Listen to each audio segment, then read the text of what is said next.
Welcome back to Horn Takes, your Texas football and baseball talk destination. I am Sean Redfern. It is Thursday, folks. It is Friday Eve. We're almost there. Keep your heads down. Keep working hard. We'll be at the weekend before you know it.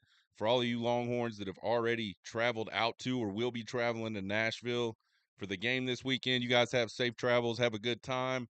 Represent. Be courteous to our hosts. I know y'all will. I hardly ever see Texas fans acting a fool like adults. I think when you start talking about kids, all bets are off, man. I think all fan bases, the kids are probably just knuckleheads because kids are just knuckleheads. So, anyways, I hope all you guys that are headed there have a good time, have a good weekend. I've never been to Nashville, and honestly, man, I don't even know if I want to go to Nashville. I kind of heard Nashville's kind of gotten maybe a little ridiculous. I don't know. I'm sure I'll probably end up there at some point for something, probably a football game. We're going to do Trace Otra games week 9 today, and then we'll get into the deep dive on these Vanderbilt Commodores. Check us out on Twitter, TikTok, and YouTube at Horn Takes. If you just like listening to podcasts, we're on Apple, iHeart, Spotify podcasts. If you have access to none of that, check us out on horntakespodcast.buzzsprout.com. All the episodes go up there all the way back to the very beginning. You can see our inaugural episode. It was probably terrible. That's all right. You live and learn. Trace Otra games, week 9. We're 18-3 headed into week 9 of Trace Otra games. So very solid record. We're proud of that. Picking games is hard. Picking games with point spreads, holy cow. Although probably I could have hit most of my games on point spread this year too. We'll start off with this one. I mean, it's a ranked matchup. I don't know that it's going to be much of a game, but I'm always going to pick ranked matchups, and I really am excited to be able to do this for this one particular team. We got number 12, Notre Dame, at number 24, Navy. 8 a.m. kick on ABC, ESPN Plus. Notre Dame a 13-point favorite the last I looked. Notre Dame 6-1. Their only loss to Northern Illinois, I believe. Kind of a fluky deal. I think they got beat by a field goal late. Navy's 6-0, 4-0 in conference. Obviously looking to stay unbeaten. This would be like an absolute, like just massive win for Navy if they could pull this off somehow.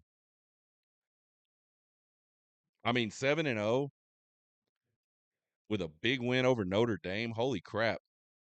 I think if you're a Navy fan, you're a midshipman. That is like a dream season. You look at these two teams offensively, I think Navy has a slight edge everywhere but passing offense, which is somewhat understandable, but also sad. And it's barely an edge. Like I say it's sad.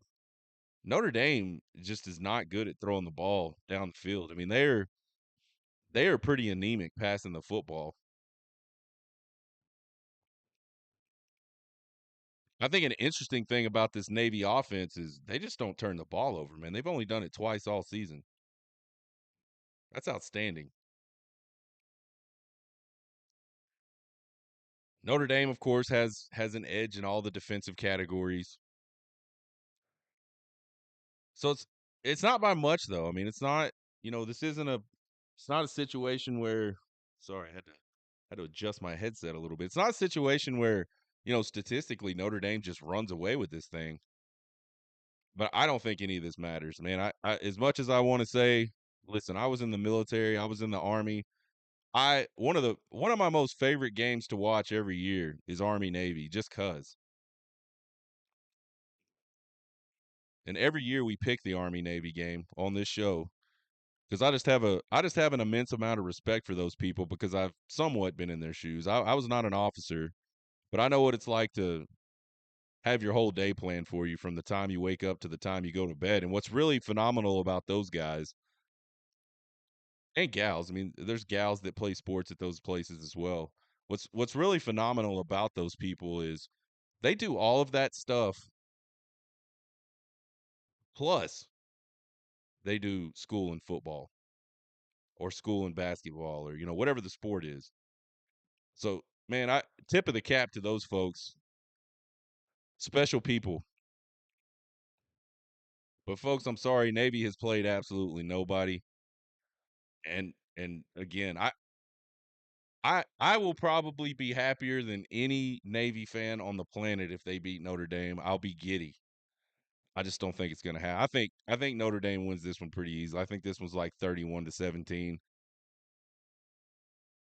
As bad as Notre Dame is offensively, they're just better in the trenches. But go Navy. I mean, I'm pulling for you guys. Next, we got number 21 at number 15, Bama. This is a 2:30 kick. These are all Central times. I don't talk about other time zones. I'm in the Central time zone, baby. This one will be on ABC and ESPN Plus. Bama, 13.5 point favorite. Mizzou sitting at 6-1, 2-1 in the SEC. Bama sitting at 5-2, 2-2 in the SEC. To me, this is kind of like an interest. Any other year, I probably wouldn't watch this game, and I probably wouldn't pick this game.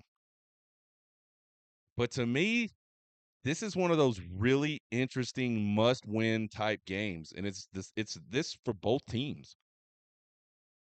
If you're Mizzou, you've had a rough start despite your record. It's been a rocky start for Missouri, and they just go down to College Station and just absolutely get smacked, just physically smacked in the face. But they're sitting there despite all that rough and rocky start. They're still in the hunt for an SEC championship appearance. And if they could somehow manage to figure that out, a playoff appearance. I mean, really, they're in no different spot right now than Texas is, if you just look at the records. So they got a lot to play for on Saturday. And then if you're Bama, you're just looking to not have the wheels completely fall off of this season. Bama has lost 2 of the last 3. If they lose this one, that's 3 of the last 4. And I don't know when the last time that's happened. I don't know when the last time 2 of the last 3 has happened. It's probably, honestly, it's probably Nick Saban's first year at Alabama.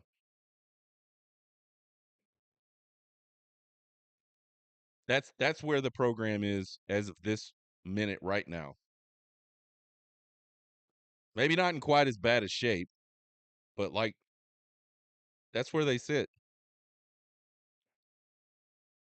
I think these two teams, I don't think it they are. They're about as even, and we're talking statistics here. They are about as even offensively as you can possibly be, except for one spot: turnovers. Bama's turned the ball over 11 times this year. Missouri's only turned the ball over 4 times. Defensively, Missouri just slightly better everywhere except for turnovers. Bama's forced 15, Missouri's only forced 8.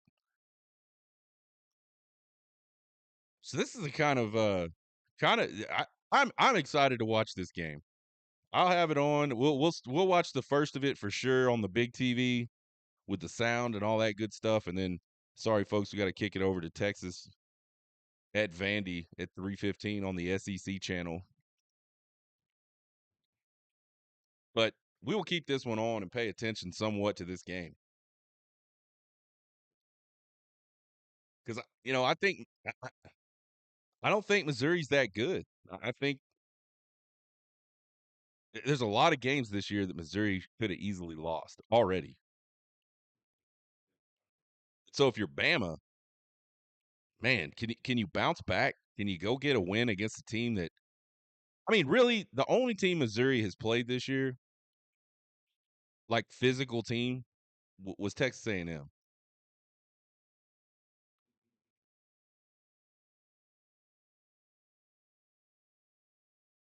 And for some reason, I feel like they played Kentucky and got a win over them, but I could be wrong on that.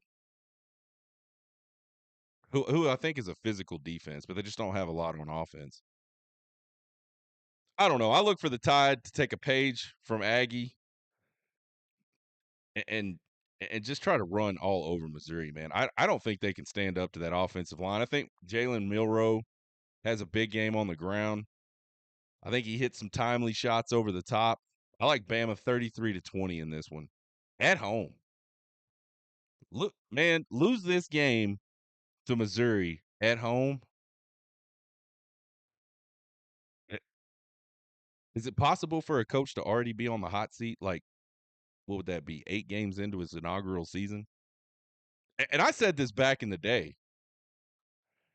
Back when Kalen DeBoer took this job, why in the world would anybody want to go take that job after Nick Saban? I mean, it you are never going to live up to the expectations that that fan base has. He could make it to a national championship every year for the next 5 or 10 years, not win the thing, and he would not meet the expectations of that fan base. I don't know. That's a tough one. It was I kind of thought about that and talked about that in response to the Sark rumors, like, oh, Sark's going to go to Alabama.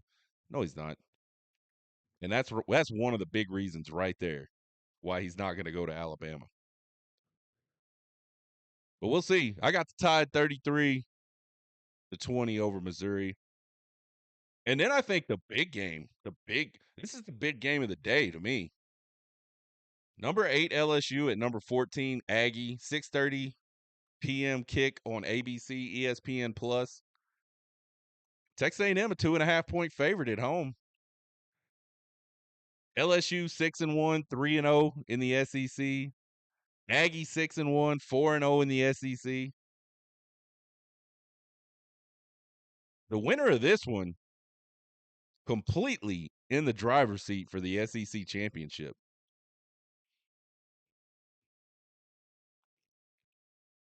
The loser, you're in the pool with a lot of one-loss teams with 4 games to go. Anything can happen.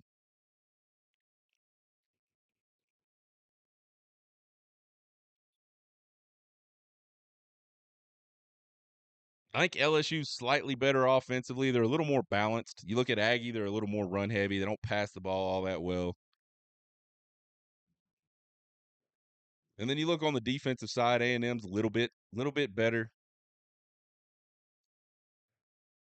To me, this game boils down to one thing. Like, if Texas A&M cannot run the ball and they cannot protect Connor Wegman when they want to throw the ball, they're going to lose this game.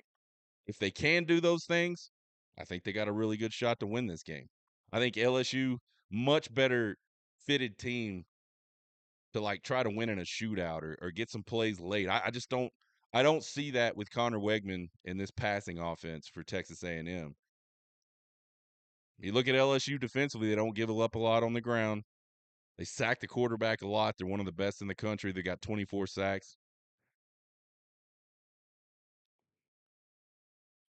LSU, man, after that first week loss to USC, just kind of have quietly built themselves a really good season. And they're right there. I like Nuss over. I mean, let me back up. Go back to when they were getting their dicks knocked in the dirt by South Carolina. They figured out a way to win, man. I don't know if they paid the refs or like the refs' brother-in-law. Like I don't know what's the deal there. I feel like that game should have been South Carolina's game. I feel like they got robbed a little bit, but nonetheless, LSU found a way to walk out of South Carolina with a win. And here they sit, battling it out with Texas A&M to be the last undefeated team in the SEC in conference play.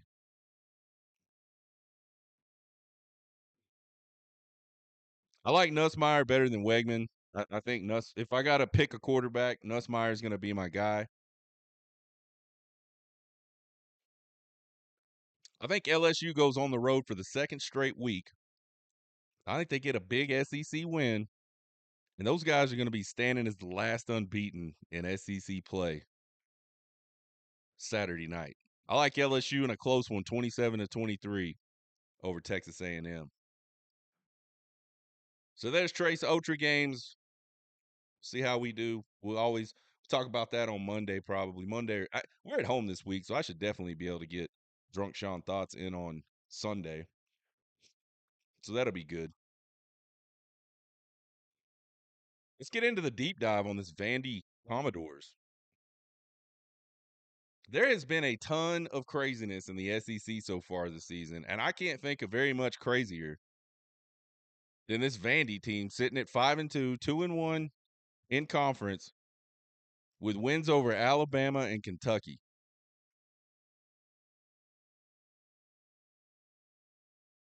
It's been just kind of a cool season for them. Vandy's one of only 2 SEC teams with a winning record against Texas. They're 8-3-1 against Texas. The last win, 1928, which was also the last meeting. So they started playing in the 1800s. Back when y'all's great grandma and them was kids. They got the record, man. They got the record over Texas. I think the other one is South Carolina, oddly enough. I don't think they've played that many times. This Vandy team led offensively by New Mexico State University transfer QB Diego Pavia, I think. Find out Saturday for sure. He's 102 completions for 154 attempts. That's 66%. Not bad. 1,391 yards, 11 touchdowns through the air, and only 1 interception. That's good.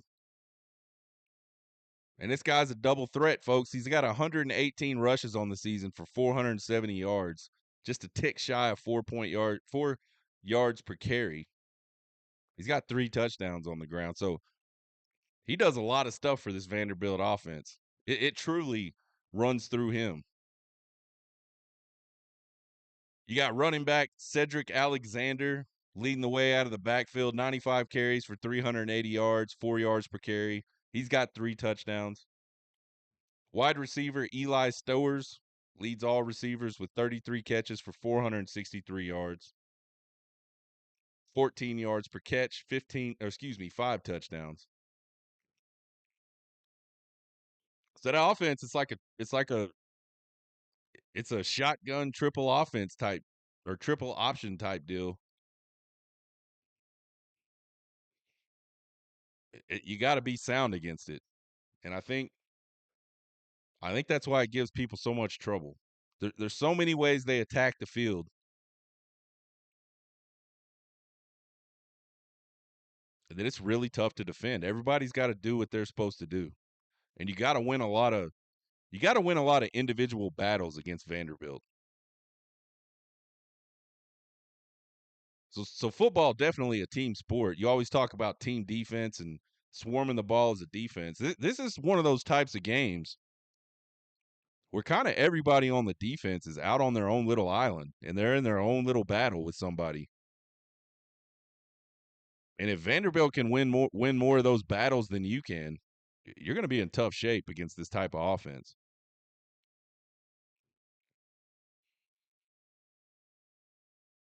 I am not looking forward to watching this game, this offense against this defense. I mean, I have a ton of confidence in Texas's defense. I think they're a really good defense.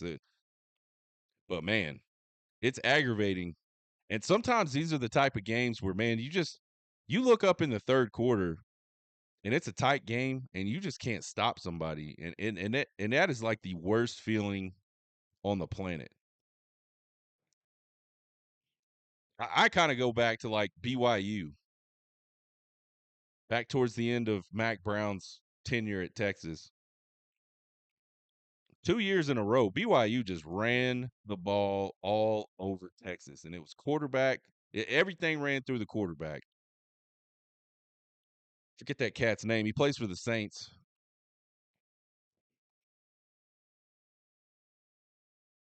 But yeah, that is a helpless feeling, and I think this Vanderbilt team, if they can execute and they can win some one-on-one battles, they can put any team in the country in that type of shape. They did it to Bama.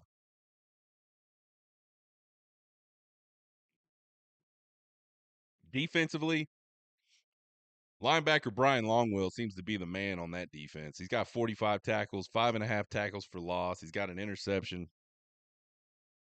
Really, really active. Then you got a guy, linebacker Nick Rinaldi. I think he's a freshman or a redshirt freshman. He leads the team in sacks with 5.5. Got 5 defenders on the team tied for the lead in interceptions. They all got one. That's it. They got 5 interceptions.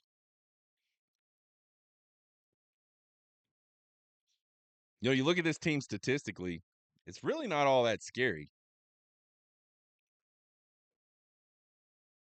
One thing they are really good at is protecting the football. They're second in the country. They've only lost 2 turnovers all season, one each, interception and a fumble. Total offense, they're ranked 94th in the country, 363 yards per game. Passing offense, they're 93rd in the country, 201 yards per game. Rushing offense, they're 63rd in the country, 162 yards per game. Scoring offense, 35th, 33.1 yards per game. Pretty high total when you look at the yardages. Sacks allowed, they're 52nd rather. They've given up 11 sacks this season. Total defense, they're sitting at 40th, 331 yards per game. 69th rated passing defense, 215 yards per game. 37th ranked rushing defense. They only give up 116 yards per game, so they seem pretty stout against the run. 52nd in scoring defense. Not bad. 22 points per game they give up. They're 84th in turnovers forced with 8.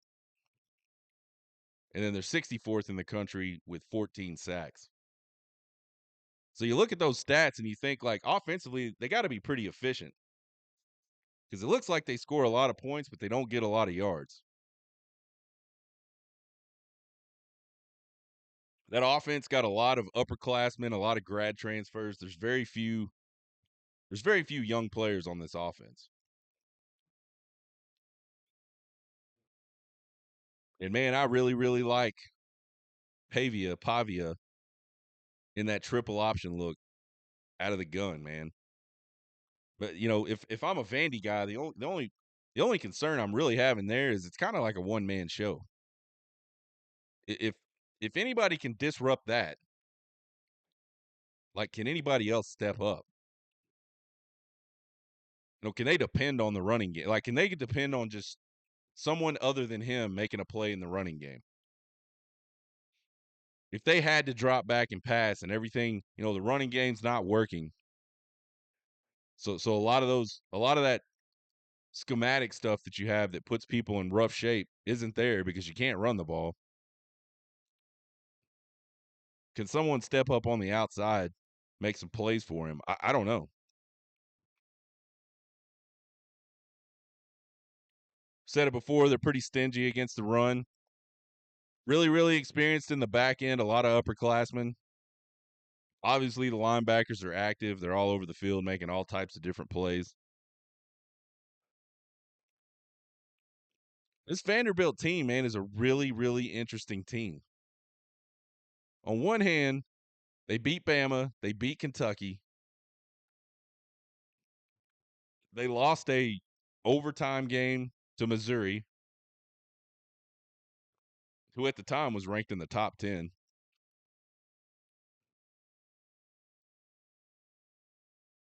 On the flip side, they got that loss to Missouri, and they got a loss to Georgia State. And I got a little curious about that and went and looked at Georgia State's record. Because I thought, well, maybe Georgia State's like a really good 1AA team. They're not. They have a losing record this year. I think they've lost like 4 or 5 games in a row. And then they just come off a game against Ball State. that was like 14-12 or something like that. So, like, who really is this team? Who really is this Vandy team? Did they just play the game of their lives against Bama?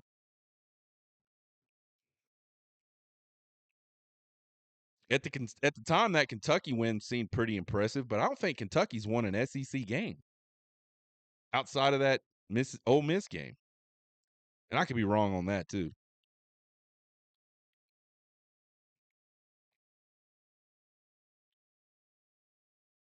So it's kind of an interesting story to follow, kind of an interesting team.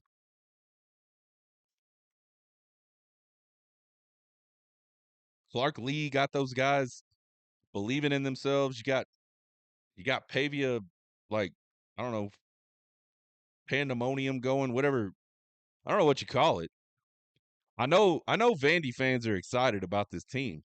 And check this out. I went and looked just to see how much tickets were. Cheapest tickets you can find for this game is $150 right now. I don't know how big that Vandy Stadium is, but I bet it's not that big. So that means a lot of people want to go check that out. I bet you. I mean, I don't know when the last time. I don't know what Vandy tickets run. I would assume I could probably decide I want to go to a Vandy game most years at this point in the season, like Friday afternoon or Saturday morning, and get a ticket for like nothing.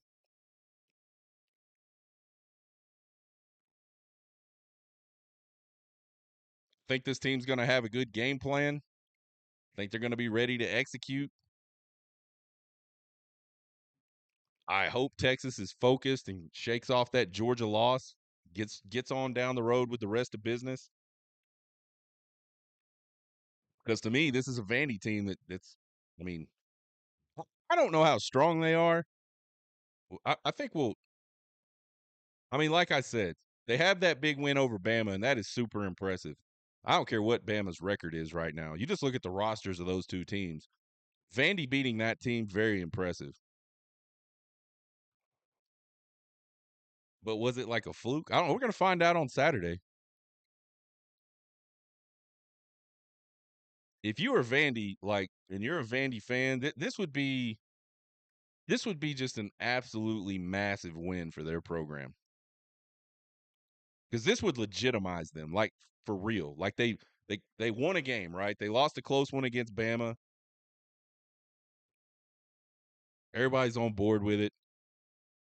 But can they do it again, I think is the question for Vandy. And if they could, holy shit, they might literally tear that whole fucking place down. Nashville might be in shambles after the game on Saturday if they figure out a way to beat Texas.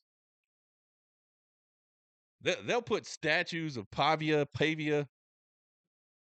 man, all over the place. They may tear the whole stadium down, put like 4 statues of that dude in each corner and build the stadium up around him.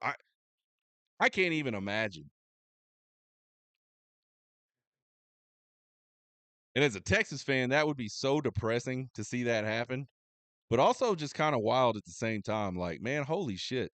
Like, you can't even be mad at Vandy. Like, you couldn't, as a Texas fan, you couldn't even be mad at Vandy for winning that game.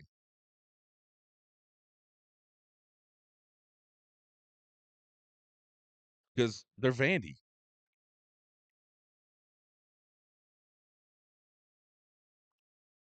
So we'll be back on Friday with the deep dive, with great expectations. Be back with 4 keys and a prediction for this matchup between Texas and Vanderbilt. Check us out on Twitter, TikTok, and YouTube at Horn Takes. Give us a subscribe, give us a follow.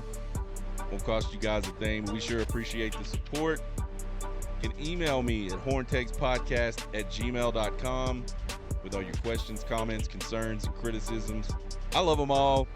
You guys get hooked. We are almost to the end of the week. Stay up. Finish out the week strong. We'll be college football, and before you know it,